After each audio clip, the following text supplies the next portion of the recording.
Hi! So today I didn't end up filming this, obviously, the night before. When I said I was going to film me reading out some of my writing, I just decided, you know what, I'll wait till another day. I ended up having a 2-hour-long bath and falling asleep in the bath because I was just really stressed and I was just wanted to relax. So yeah, I need to be concise.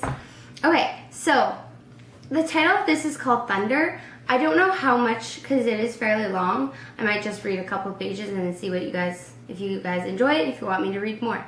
So, okay, I'll get right into it. I had looked anxiously at the front window umpteen times that night. It was late and she should have been back. I peered up the stony gray sky and shivered. A storm was coming. I felt the fear for my young daughter slowly slither up within me. My heart started to pound. Tiny dots of sweat spurted across my forehead. I started to wring my hands nervously. I never saw myself as one of those parents who was always fretting about my children, though whenever I thought about her young, naive face looking up at me like I could always make everything better, I couldn't help but worry. Her mother was supposed to have her back at least over an hour ago. I could only expect the worst. Her mother and I were high school sweethearts. I loved her with everything I had. When we graduated, we both knew we'd be leaving soon, and on our last night we decided to celebrate, spend one more night together. We ended up getting drunk. I can't even remember what happened that night. She was my first love, and I thought that was the last night I'd ever spend with her as her boyfriend. I soon found out I was very wrong. A little bit into our first year of college, I got a phone call. She was crying hysterically, and I could barely get her to say what was making her so upset. "James," she sobbed quietly, "I'm pregnant." It took two words to change my life forever, in more ways than I could ever know. That was the night I realized I was going to become a father. I dropped out of school and moved up to where she currently lived, so that she would be able to finish her education while I worked. I gave up everything for her. After all, it was my fault this happened. I was the one who got her drunk. I had gotten her pregnant. We could have spent our last night together differently, in a way we would actually remember. Eventually, the day of our beautiful daughter's birth came. From that day forward, my life changed so much. The light of my life was right there in front of my very eyes, my baby girl. I knew I would always cherish every moment with her. When I held her, suddenly I felt that the mistake we made that night 9 months before had been the best mistake I'd ever made. We named her Hope. She was the hope in our lives that things would get better. The hope that she'd finish college and then get a job, and then there wouldn't be as big of a struggle to pay the bills, and finally everything would turn out right. Then one night, after we had put Hope to sleep, Emily came to me with a serious look on her face. "James, I don't want this. I don't want to be a mother. I don't want to be a girlfriend. I don't want to be anything but alone right now. I think we should put her up for adoption. I want us to give her away." You're being silly. You're upset.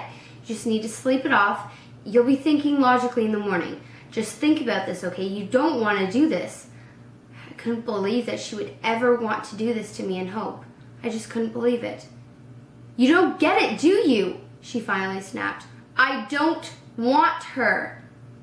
I remember feeling my heart break. I had given everything away for her. I gave up my schooling, my life, everything, and now she just wanted to drop it all? Give our daughter away and then what? Never see me again? I looked her square in the eyes. I could see she meant everything she said.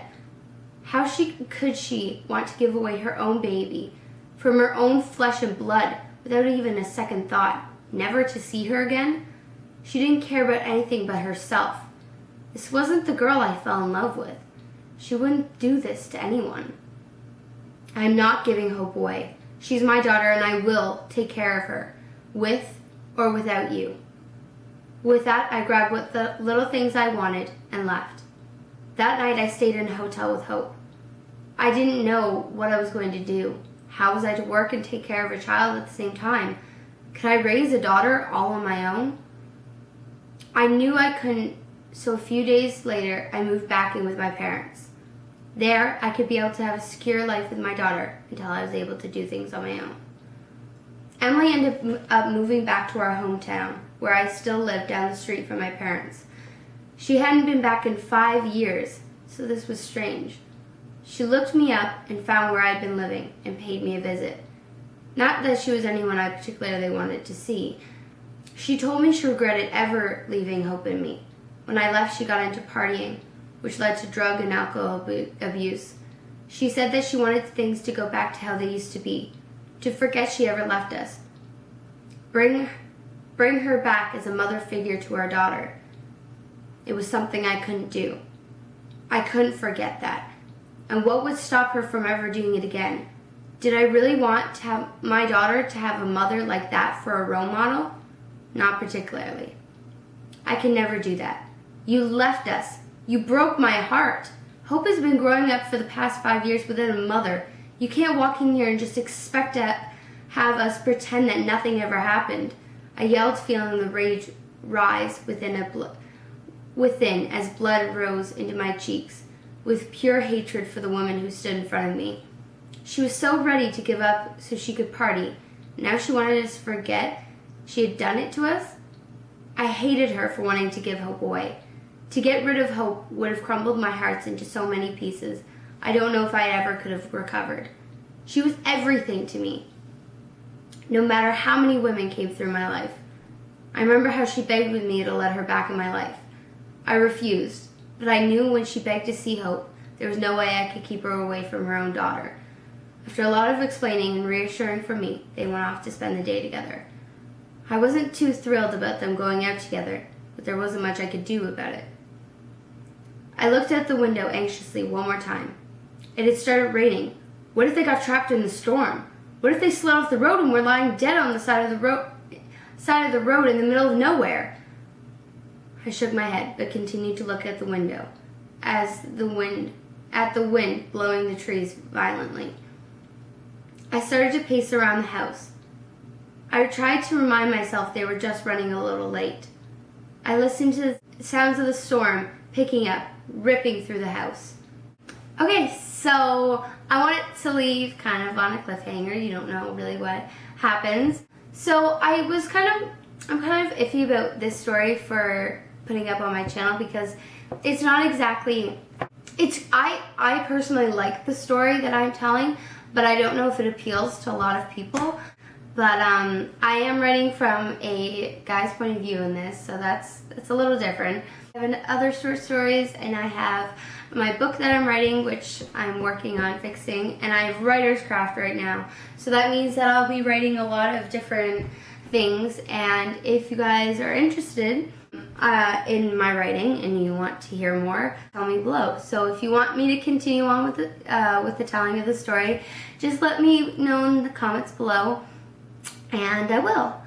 Okay, so thank you for watching. Bye.